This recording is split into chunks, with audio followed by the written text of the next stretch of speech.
ஒரு வருஷத்துல நம்ம பண்ணிருக்கக்கூடிய பூஜா பலன்கள்லாம் வந்து மார்கழி ஒரு நாடி ஒரு வேளை பெருமானை சேவிக்கிறதுனால கிடைக்கும்.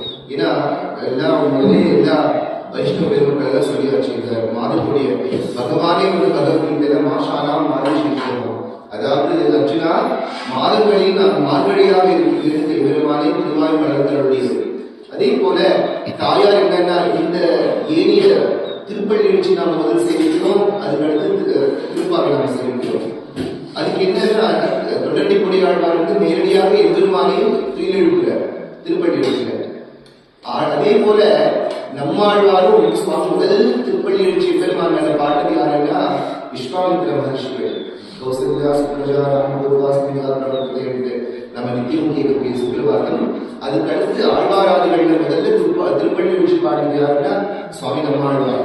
பண்டை நாளாளில் இந்துவர்களும் பங்கேற்கால் திருவள்ளும் சீர்துப்பல் படிகாள் குடிக்கொடி வழிவந்தாள் செய்யும் தொண்டரோர்களி சோதிவாய்த்திருக்கும் தாமரை கண்களால் நோக்கால் திருப்புடி குடி கிடந்தார் என்று திருப்புடும் குடியேற்றக்கூடிய நவ திருப்பதிகளில் ஒரு திருப்பதியாக இருக்கக்கூடிய திவ்ய விஷயத்தை பாடினார். அது ஆனா ஆண்களா விஞ்சி நிற்கும் தன்மைகளாக, அதாவது எல்லாம் சாமானியமான ஒரு வாக்கு சொல்லுவாங்க, அப்பா ஒரு அடி பாய்ந்து கீழே வந்து 16 அடி பாய்ப்பாங்க. அதே போல ஆழ்வார்கள் தம் செயலை விஞ்சி நிற்கும் தன்மைகளாக. ஏன்னா பாகவத திருப்பள்ளி எழுச்சி தாயார் கேட்கிற என்னன்னா நேரடியா பெருமாளுக்கு நம்ம போயிட முடியாது. அடியார்கள் எல்லாம் இல்லாம நம்ம போக முடியாது. அடியார்களோடு ஒன்றி இருக்கிறது தான் வைஷ்ணவ பாகவத தன்மை. அதனால பாகவத திருப்பள்ளி எழுச்சி முதல் பாசனங்கள் எல்லாம் நாயகராய் வரைக்கும், நாயகராயதுக்கு குத்து விளக்கரிக்க வரைக்கும் பாகவத ஆண்களே தனிநாயகமா இருக்கார். தனிநாயகமா இருக்க யாருன்னா பிராட்டியார் தான். தாயாரிலிருந்து பக்தி ஸ்டார்ட் ஆகுது. முதல் பக்தி யாரு பெருமாளுக்குன்னா மகாலட்சுமி தான் முதல் பக்தி. நாமெல்லாம் அவருடைய முந்தானை பிடிச்சிட்டு இருக்கக்கூடிய குழந்தைகள். அதே போல ஆண்டாள். அப்ப சொல்லும் பொழுது இன்றைய நாள் வந்து இன்றைக்கு இருக்கக்கூடிய தோழியை வந்து எழுப்ப பெண்கள் எல்லாம் அழகா ஸ்நானம் எடுத்து வந்திருக்காங்க. எல்லாருமே சேர்ந்து வந்திருக்கும் பொழுது ஒரு அழகான மாடம், தூமணி மாடம், அழகான மாடங்கள் சொல்லிருக்கக்கூடிய தூமணி மாடத்தை சுற்றும் அழகா விளக்கிட்டு இருக்காங்க. இந்த காலத்துல இந்த மாதிரி லைட்ஸ் எல்லாம் கிடையவே கிடையாது. நல்ல தூமணி மாடத்தை சுற்றும் விளக்கிலே தூபம் கமழ. தூபம் எல்லாம் எப்படி இருக்கணும்னா பகவானுக்கு சில இடத்துல தூபம் போடுறது அவனை இரிட்டேட் அவர் மாதிரி போடக்கூடாது.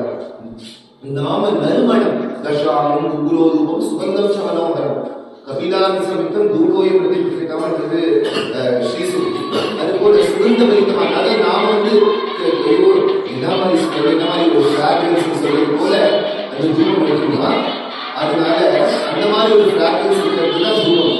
தூபம் கவிழ துயிலகைகளில் கண்கள் மாமான் மகளே அத்தே மகளே மாமான் மகளே மணிக்கதவனை காட்டுகிறவார். அழகான மணிகள் ஒழிக்கும். மணிகள் எந்த இடத்துல ஒழிக்கிறதோ அந்த இடத்துல வேற விதமான நிஷப்தங்கள்லாம் ஒழிக்கிறாங்க. மாமான் மகளே மணிக்கதவன் காட்டுகிறவாய் மாமியை அவளை எழுப்பியோ. அவளை எழுப்பக்கூடாதா? மாமியை உரிமையோட கூப்பிடுறாள் தாயார். மாமியை அவளை எழுப்பியோ. உங்களுக்காக உதவியோ செடிலோ நண்களோ ஏவர்களுக்கு மந்திரப்பட்டாளோ என்ன உன் பொண்ணை உண்மையா செவிடா நாங்க சொல்றதுக்கு வந்து பிரதிபலிக்க மாட்டேங்கிறாளே, ஒரு ரெஸ்பான்ஸ் கொடுக்க மாட்டேங்கிறாளே, இப்படி பட்டுருந்தா எப்படி நாம எல்லாம் எம்பெருமான அனுபவிக்க போறோம். இந்த தூக்கம் வந்து நாம நார்மலா தூங்கக்கூடிய குழப்பிட்டு தூக்கத்தை பத்தி தாயார் சொல்றது நல்லா புரிஞ்சுக்கோங்க. ஒரு மாசத்துலயும் நாம எந்த வாழ்க்கையை மெய்யின மெய்யில் வாழ்க்கையை மெய்யின கருதி இதுதான் உண்மையான வாழ்க்கை, இதுதான் நல்லா சம்பாதிக்கணும், நல்லா சாப்பிடணும், நல்லா தூங்கணும் நாம எந்த எது நினைக்கிறோமோ இந்த வாழ்க்கையை மெய்யா நினைச்சிருக்கோம். இது மெய்யான வாழ்க்கை, இது பொய்யான வாழ்க்கை.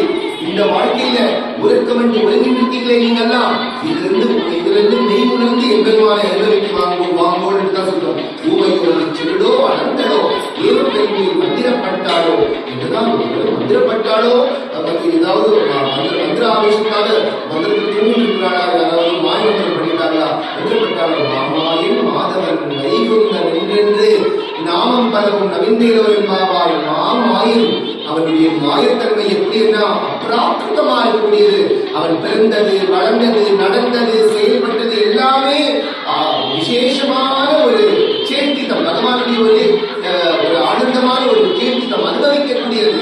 அப்படிக்கூடியது நம்ம அத்வைதத்துக்கு விசிஷ்டாத்வைதத்துக்கு வேதவனதான். மாயன்னா எம்பெருமான் வந்து கொஞ்சம் மறைஞ்சி ஏதோ கண்ணுக்கு தெரியாத அப்ராக்கிருத்தமான சரீரம் கொண்டவன் கிடையாது. அவன் நித்தியமங்களை விக்கிரகன்.